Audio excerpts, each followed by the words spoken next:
আসসালামু আলাইকুম। আজকে আমার কালটু সোনা মিষ্টি কুমড়া খেতে চেয়েছে, তো ওর জন্য চলুন মিষ্টি কুমড়াটা বানাই। প্রথমে আমি একটা হাঁড়ি নিয়েছি, চুলায় আগুন জ্বালিয়ে দিয়েছি। এবারে একটুখানি পানি দিয়ে দিব হাঁড়িতে, তারপর সেটা চুলায় দিয়ে দিব। পানিটা গরম হয়ে আসলে আমি মিষ্টি কুমড়া দিয়ে দিব,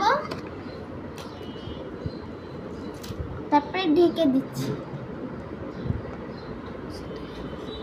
সিদ্ধ হয়ে গেছে, এবার একটা বাটিতে তুলে নেব।